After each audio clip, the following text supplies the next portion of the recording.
Well, hello. Who's back? The Bushman is back in business. And I thought it's time to make a new video. It's been such a long time, and some of you have been persisting. Hey, Mr. Bushman, please make us a video. It's been such a long time. I said, what am I going to talk about? What's nothing new? Nothing's really happening. Somebody's overtaking me here. These trucks of ours here don't go very fast. The limits are to 85 or something. So you just have to have patience and bite the bits of apple, as they say. So what's happened since last time? Oh goodness! I don't know.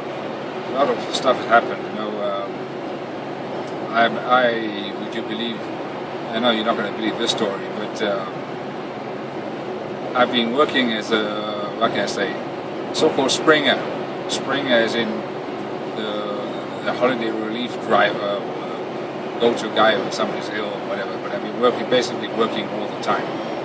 So finally one guy left, or whatever, I don't know. So I got hired, okay, on a Thursday. Now you're no longer the relief driver, you're now the permanent driver. And what would you believe it? 3 days later on the Monday, I got fired. Okay, I got hired on Thursday and I got fired on the Monday. I mean, that must be a world record. And then I didn't get fired because of doing something wrong or not doing my work or what have you. I got fired for some logistical reason because the truck which I was supposed to be driving hired was from one part of the country, and I live in the opposite part of the country, and it was supposed to be replaced by a driver who lived from that other end of the country, but the person doing the hiring was too eager and too keen to hire me on a permanent basis to replace the other driver who stopped, that person didn't think until they got banged on the head by their boss, who told them, no, get rid of that cant. We want somebody from that area there so that he can drive out on Sunday. Well, fair enough. So hired on hired on Thursday and fired on Monday. So it was not very funny at all. But hey, that's the story of my life, You get being kicked so often that you don't hurt no more. Is that all you can come up with? No, you got to pick yourself up, start all over again. Don't be angry, don't be negative, don't be sad, don't think, oh, the world's coming to an end and whatever. No. You got to be strong. You got to be positive. You got to think ahead, and you got to stay with the game. And I am a man of the Lord, and I do believe that. The man upstairs always has a plan for the madness. There's always a plan. There's always a reason for everything. And sometimes maybe he does this to test your faith. Really test your faith. If some of you know what I've gone through the past couple of years, and you've had to be strong. You've had to pick yourself up and remain faithful, despite all the bad things that happened and whatever. I've always had my faith, and that's what keeps me going. And faith is not always only about the good things, the positive things that happen. No, faith is your test of faith comes when things are going badly wrong, when you lost your job, when people have died, when you lost your marriage, when lost your fortune, when all these negative things happen.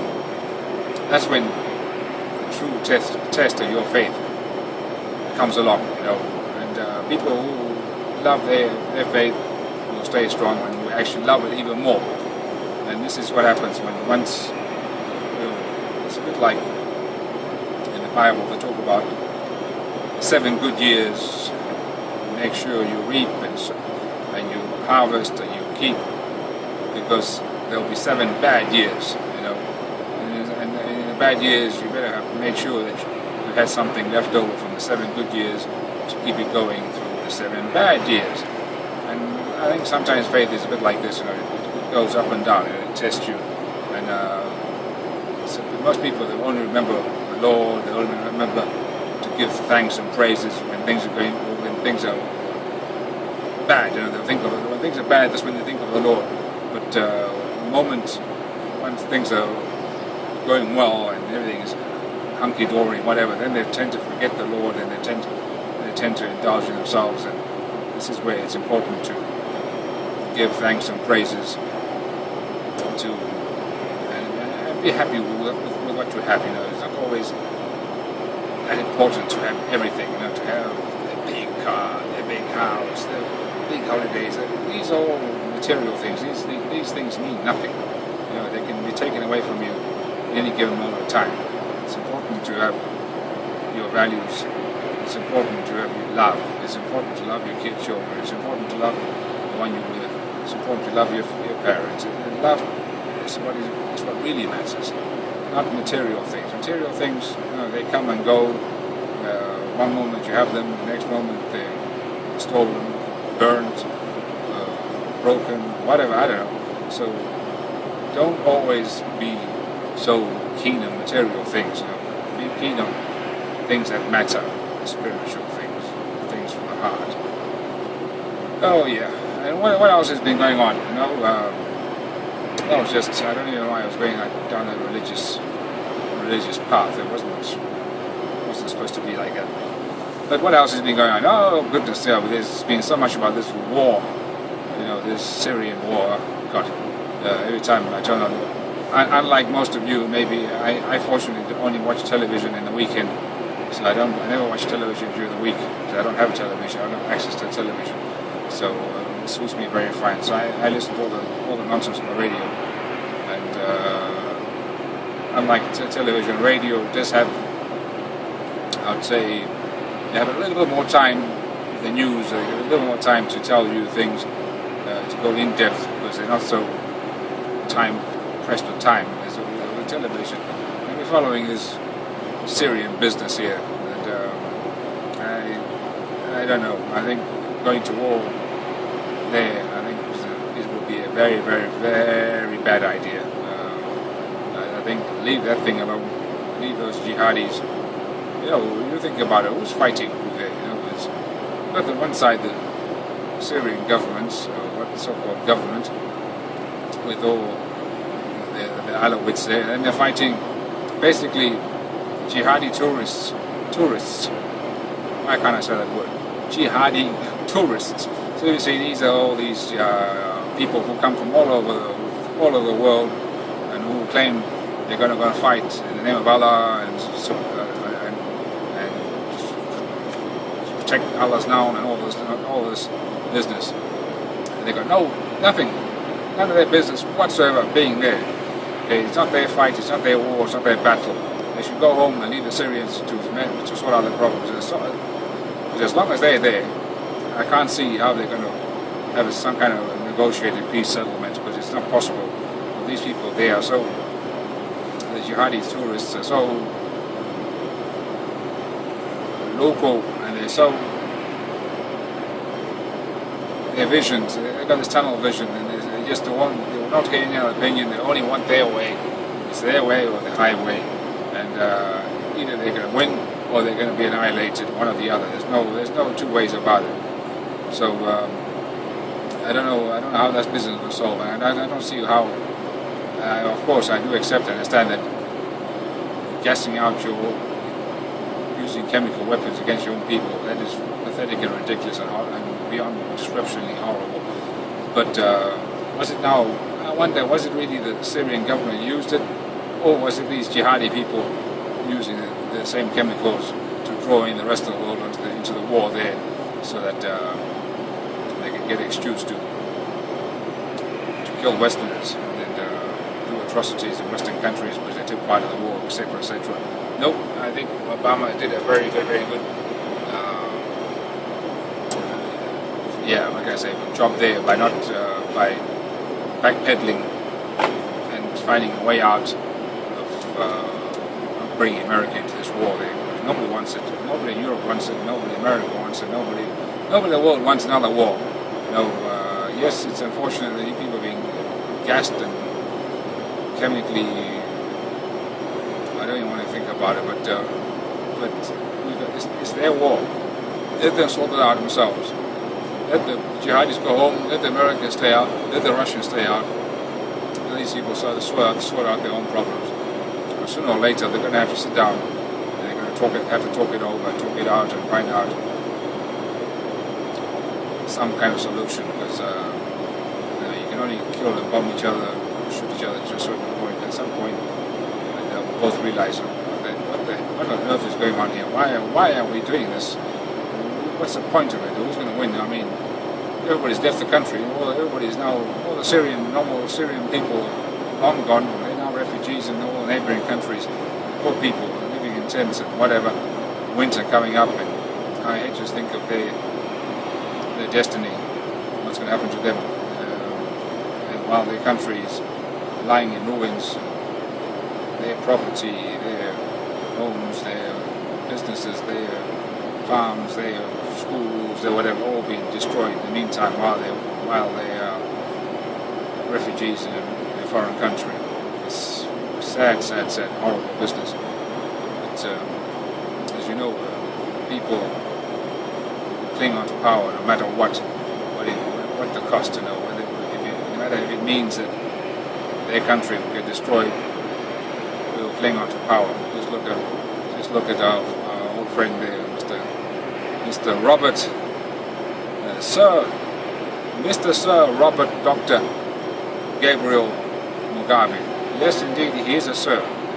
Sir Mugabe. The British, would you believe, knighted him many reigns ago, and they're still very embarrassed by that situation. But even him, look what he did to his country. I mean, just to hang on to power. He's used all these scapegoats throughout the times, and he's got away with it every single time.